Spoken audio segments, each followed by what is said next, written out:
میرا تحریک کے لیے کھڑا ہونا اور میرا نصیحت کرنا اللہ تبارک و تعالیٰ کی آیتوں اور احکامات کے ذریعے، تو بس اللہ ہی پر بھروسہ کیا میں نے، بس اکٹھا کر لو تو اپنے کام کو اور اپنے شریکوں کو بھی، پھر نہ رہے تمہارا کام تم پر پوشیدہ، پھر کر گزرو تم میرے ساتھ جو تم چاہو اور نہ مہلت دو تو مجھے۔ سورہ یونس کی آیت نمبر 71 آپ اللہ کے سامنے پڑھی اور اس کا ترجمہ کیا ہے۔ حضرت نوح علیہ السلام کا واقعہ مکے والوں کے سامنے بیان کرنا، پڑھنا،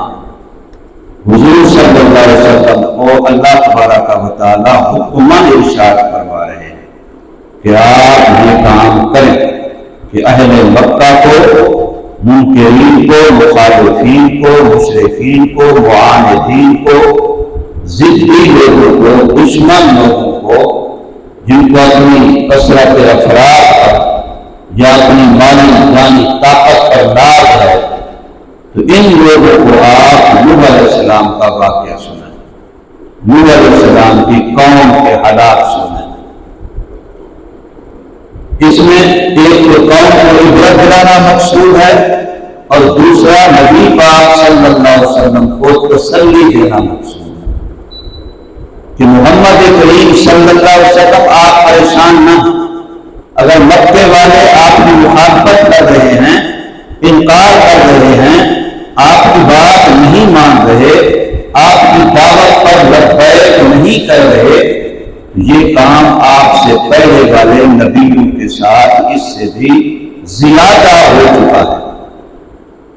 حضور صلی اللہ علیہ وسلم نے مکے والوں کو 13 سال بعد تبلیغ نصیحت کی، 13 سال نبی حضور کی مکے کے، پھر 10 سالہ مدینہ منورہ، کل نبوی زندگی، دین کی تبلیغ والی زندگی وہ 23 سالہ زندگی ہے، 23 سال۔ اور حضرت نوح علیہ السلام کی تبلیغ والی زندگی وہ ہے 950 سال۔ ایک بندہ 950 سال قوم کو تبلیغ کرتا ہے، وہ بھی بے لوث کرتا ہے، بغیر لالچ کے، بغیر کمے کے، کوئی ان سے تنخواہ نہیں لیتا، کوئی ان سے اجرت معاوضہ نہیں لیتا، نہ نوٹ لیتا ہے نہ بھوٹ لیتا ہے، نہ نوٹوں کی امید رکھتا ہے ان سے، نہ بھوٹوں کی امید رکھتا ہے ان سے، محض ان کے فائدے کے لیے، انہی کی خیر خائی میں، انہی کو دین کی بات، راتوں کو، دنوں کو، تھکا ہوا سردی میں، گرمی میں، ہر حال میں ان کو خدا کے لیے اپنی قبر، خدا کے لیے اپنی آخرت، خدا کے لیے اپنی انجام کا خیال کرو، یہ ان کو سمجھاتا ہے۔ 950 سال وقت کے نبی سے بڑا اس وقت اس علاقے میں دنیا میں کوئی آدم نہیں ہوتا، اور وقت کے نبی سے بڑا اس وقت اس علاقے میں ان لوگوں میں کوئی بڑا نیک بندہ نہیں ہوتا۔ سب سے بڑا نیک، سب سے بڑا عالم، سب سے بڑا مخلص، سب سے بڑا خیر خواہ، سب سے بڑا ان کے لیے محنت کرنے والا، وہ ان کو 950 سال سمجھا رہا ہے، لیکن قوم آیا سے ان کا زیادہ سے زیادہ روایت آتی ہے 80 آدمی مسلمان، ورنہ ساری روایتیں اس سے کم تھی۔ زیادہ سے زیادہ روایت آتی ہے کہ 950 سال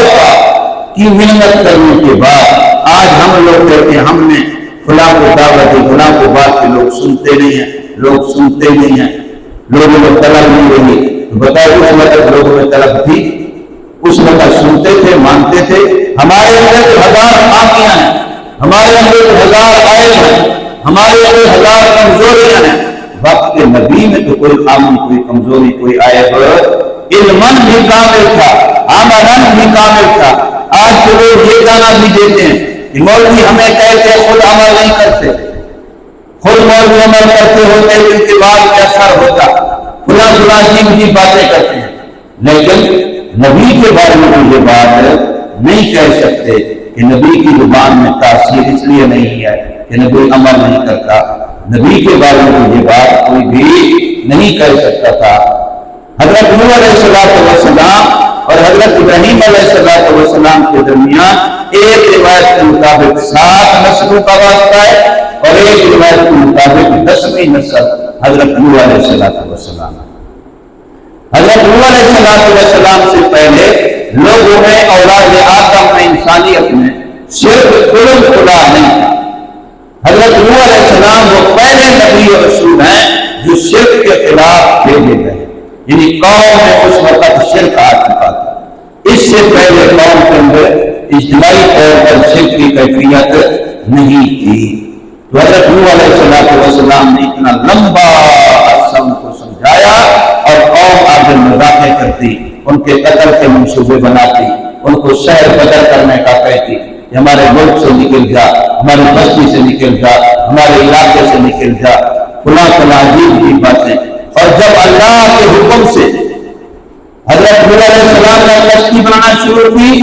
تو قوم اور مذاقیں کرتی. یہاں پانی پینے کو نہیں ملتا, سارے ریت کے ٹیلے ہیں, خشک علاقہ ہے, یہاں پہ دریا تھوڑی ہے, یہاں پہ سمندر تھوڑی ہے, یہاں پہ پانی ہے نہیں, اور کشتی تو پانی میں چلتی ہے. دیکھو اس کا مکر کو کشتی بنا رہا ہے یہاں, اور وہ بھی 2-3 منزلی,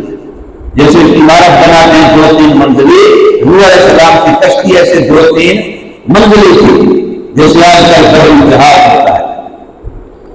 تو اس طرح کی کشتی یہاں بنا رہا ہے, پانی کا نام و نشان نہیں ہے. نوح علیہ السلام کیونکہ اللہ کے حکم سے کر رہے تھے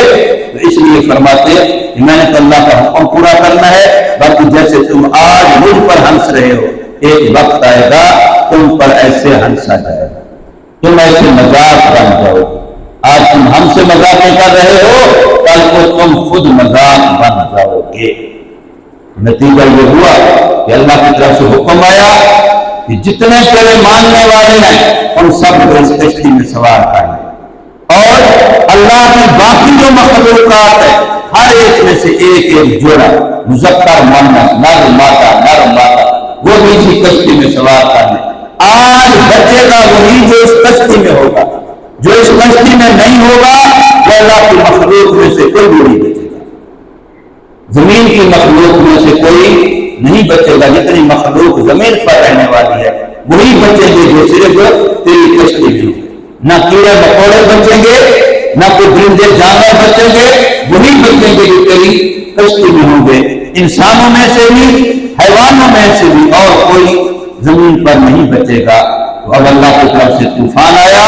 وہی جو کہہ رہے تھے کہ یہاں پانی کہاں سے, وہ آگ جس تنور میں جلائی جاتی ہے, روٹیاں پکاتے ہیں صبح شام آگ جلاتے ہیں, اسی تنور سے پانی نکلنا شروع ہوا. اور اوپر سے آسمان سے بارش بھی شروع, آسمان بھی پانی برسا رہا ہے, زمین بھی پانی نکال رہی ہے. اتنا پانی ہو گیا, اتنا پانی ہو گیا کہ نوح علیہ السلام کا بیٹا جو کافر تھا, باپ کی بات نہیں قبول کیا تھا, اس کو باپ نے آخری وقت کہا کہ جلدی کر میری کشتی میں آ جا ورنہ نہیں بچ سکے گا. وہ کہنے لگا تیری کشتی جہاں پر ہے بہت ایک پہاڑ کی چوٹی وہاں ہے, میں اس پہاڑ کی چوٹی پہ چڑھ جاؤں گا, وہاں پانی کیسے آئے گا, تو بہت اونچی چوٹی ہے, میں وہاں پہنچ جاؤں گا تو تیرا پانی سیلاب ہو, یہ تیرا طوفان وہاں مجھے کچھ نہیں کر سکے, میں بچ جاؤں گا. تو قرآن مجید کے اندر موجود ہے, حضرت نوح علیہ السلام نے فرمایا لا عاصم اليوم, آج کے دن کوئی بچانے والا نہیں ہے. آج بچنے کے لیے واحد طریقہ یہی ہے, ایک ہی طریقہ اس کشتی کے اندر آ جائے. اور علماء نے حضور صلی اللہ علیہ وسلم کے دین کو, ہمارا جو دین ہے دین اسلام, اس کو کشتی نور فرمایا کہ اب حضور صلی اللہ علیہ وسلم کے تشریف لے آنے کے بعد بچنے کا واحد راستہ یہی ہے کہ اس دین میں آئے. جیسے اس وقت بچنے کا راستہ صرف وہ کشتی تھی, آج بچنے کا راستہ, قیامت تک بچنے کا راستہ امیر کے لیے, غریب کے لیے, حکمران کے لیے, عوام کے لیے ایک ہی راستہ ہے کہ اس دین کے اندر آ جاؤ. جو اس دین میں آ کے مرے گا وہ بچ جائے گا, جو اس دین سے بغیر مرے گا وہ کشتی نوح علیہ السلام کی طرح پھر وہ نہیں بچے گا, وہ طوفان کا شکار ہوگا. وہ پھر سیلاب کا شکار ہوگا۔ 6 مہینے طوفان سیلاب رہا، کشتی پانی کی حالت میں رہی، اور 6 مہینے کے بعد جب یہ جودی پہاڑ پر جا کے کشتی ٹکی ٹھہری اور اللہ کی طرف سے حکم آیا، آسمان تو پانی برسانا روک دے، اے زمین جتنا پانی تیرے اوپر آ چکا یہ سارے کو فوراً نگل۔ تو پانی زمین پر تھا، وہ زمین نے نگل لیا اور اوپر سے پانی برسنا بند ہو گیا۔ پھر وہی لوگ، وہی جانور، وہی درندے، وہی پرندے جو کشتی میں تھے وہ باہر نکلے آہستہ آہستہ، انہی سے پھر ساری چیزوں کی نسل پھیلی اور پوری دنیا میں پھر چال۔ جتنے انسان ہیں یونی کشتی والوں کی اولاد ہے، جتنے درندے پرندے حشرات کیڑے مکوڑے ہیں یونی کشتی والوں کی اولاد ہے۔ جو کشتی میں نہیں تھا اس کے علاوہ کوئی بھی نہیں بچا۔ اس لیے آدم کو انسانوں کا پہلا باپ کہا جاتا ہے اور نوح علیہ السلام کو آدم ثانی کہا جاتا ہے۔ جیسے انسانیت کی ابتدا آدم علیہ السلام سے ہوئی، اس کے بعد پھر انسانیت کی ابتدا حضرت نوح علیہ السلام کے ساتھ والے کشتی والے انہی انسانوں سے ہوئی، اس کے علاوہ کوئی اور انسان بچا نہیں تھا۔ یہاں پر اللہ تعالیٰ نے محمد کریم صلی اللہ علیہ وسلم سے ارشاد فرمایا، وَاتْلُ عَلَيْهِمْ، آپ تلاوت کرتے رہیے علیہم ان مکے والوں کے سامنے، نبأ نوح علیہ السلام کا واقعہ قصہ، ان کے حالات، ان کے واقعات، اذ قال لقومہ، خاص کر اس وقت کو یاد کرو جب فرمایا حضرت نوح علیہ السلام نے اپنی قوم کو، یعنی اپنے لوگ، چاہے وہ نہ ماننے والے تھے پھر بھی ان کی قوم صرف ماننے والی نہیں ہوتی بلکہ نہ ماننے والے جتنے ان کے امت کے لوگ تھے، چاہے وہ امت دعوت ہو یا امت اجابت ہو۔ امت کی 2 قسمیں ہوتی ہیں، جن میں مان لی نبی کی بات وہ نبی کی امت اجابت ہے، اور جو نبی کی بات نہیں مانی لیکن نبی کے دین کی دعوت ہے ان کو، وہ امت دعوت ہے۔ تو فرمایا اپنی قوم سے نوح علیہ السلام نے فرمایا، یا قوم، اے میری قوم، ان کان کبر علیکم، اگر ہے بھاری تم پر، مقامی، میرا دین کی تبلیغ کے لیے کھڑا ہونا، وتذکیری، اور میرا تم کو نصیحت کرنا، اگر یہ تم پر بھاری ہے، تمہیں مشکل لگتا ہے کہ میں کیوں تمہیں دین کی بات سنا رہا ہوں، کہہ رہا ہوں، تو پھر یاد کرو فَعَلَى اللَّهِ تذکیری بِآیاتِ اللَّهِ، یہ عجیب جملہ ہے، یعنی نصیحت وہ جو اللہ کی آیتوں کے ذریعے کی ہے، اور قرآن کو چھوڑ کر کے بزرگوں کے کہانیاں، قصے، من گھڑت باتیں سنا کے یہ قوم کو نصیحت نہیں ہوتی۔ قوم کو نصیحت قرآن کے ذریعے سے ہوتی ہے، اللہ کے احکامات کے ذریعے سے ہوتی ہے، اللہ کی آیات کے ذریعے سے ہوتی ہے۔ اگر یہ تم پر بھاری ہے اور تمہیں میرا یہاں بات کرنا، تبلیغ کرنا، کھڑا ہونا تمہیں اچھا نہیں لگتا، تو پھر فعلی اللہ توکل، جار مجرور کو مقدم کیا تاکہ حاصل کا فائدہ ہو، اللہ ہی پر بھروسہ کیا، فعلی اللہ توکل، یعنی کہ توکل تو علی اللہ، بلکہ فرمایا علی اللہ توکل تو، اللہ ہی پر بھروسہ کیا میں نے۔ پھر میرا بھروسہ جب اللہ پر ہے، اب تم ساری طاقت کو، اپنے اسباب و وسائل کو، اپنے حمایتیوں کو، حتیٰ کہ جو تم نے جھوٹے من گھڑت خدا بنا رکھے ہیں ان کو بھی سارے اکٹھے ہو جاؤ اور مجھے نقصان پہنچانے کی کوشش کرو، مارنے کی کوشش کرو، مجھے نقصان پہنچانے کی کوشش کرو، میرا بھروسہ اللہ پر ہے، تم میرا ایک بار بھی نہیں توڑ سکتے ہو، مجھے کچھ بھی نقصان نہیں پہنچا سکتے ہو، اس لیے کہ نفع نقصان اللہ تبارک و تعالیٰ کے قبضہ میں ہے۔ فَأَجْمِعُوا أَمْرَكُمْ، بس مقرر کر لو، اکٹھا کر لو، سمیٹ لو اپنے کام کو، وَشُرَكَاءَكُمْ، اور جو تمہارے بھائیوال خاندی شریک جن کو تم خدا کے معاملات میں اختیار میں شریک سمجھتے ہو، ان سب کو اکٹھا کر لو، سارے جمع ہو جاؤ، تم خود بھی اور تمہارے حمایتی بھی۔ پھر اس کے بعد ثُمَّ لَا يَكُنْ أَمْرُكُمْ عَلَيْكُمْ غَمًّا، اس طریقے سے کرو کہ بالکل لا وجہ البصیرۃ، کوئی بات مشتبہ چھپی ہوئی تم پر نہ ہو، تمہارا معاملہ تم پر پوشیدہ نہ رہے۔ ثُمَّ اقْضُوا إِلَيَّ، جڑو میرے ساتھ، الیہ بھی کے معنی ہے، سننا پھر ایک حضور پر گزرو، آخری زور لگا لو، مجھے دنیا سے مٹانے کے لیے جو کر سکتے ہو کر گزرو۔ بھی الیہ اصل میں بھی کے معنی، الہ حروف جارہ ایک دوسرے کے معنی میں آتے رہتے ہیں، تو فرمایا کر گزرو میرے ساتھ، ولا تنظرونی ولا تنظرونی۔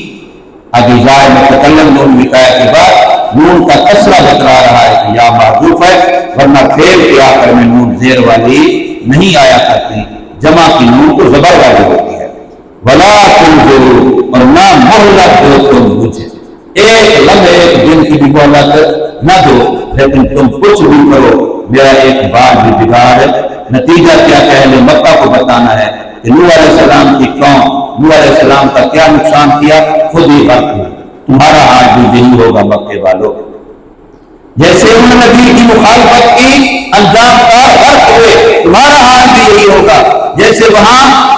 950 سال قوم مذاقیں کرتی رہی لیکن بالآخر کامیاب نبی ہوا، یہاں بھی ایسے ہوگا۔ مکے والوں نے حضور صلی اللہ علیہ وسلم کے راستے میں کانٹے ڈالے، حضور صلی اللہ علیہ وسلم پر پورے چکر پھینکے، حضور صلی اللہ علیہ وسلم کی بیٹیوں کو طلاقیں دی، حضور صلی اللہ علیہ وسلم کے اوپر اوڑھیاں ڈالی، لیکن بالآخر انہوں نے مکے سے نکال دیا، مگر انجام کیا ہوا کہ حضور فاتح بن کے مکہ میں آئے اور مکے والے ایک ایک معافیاں مانگ مانگ کے اپنی جان بخشی کروا رہے تھے کہ ہمارے بڑوں نے ہم نے بڑی مخالفت کی، آپ کی بڑی زیادتیاں کی، ہمیں معاف کر دو، اور حضور نے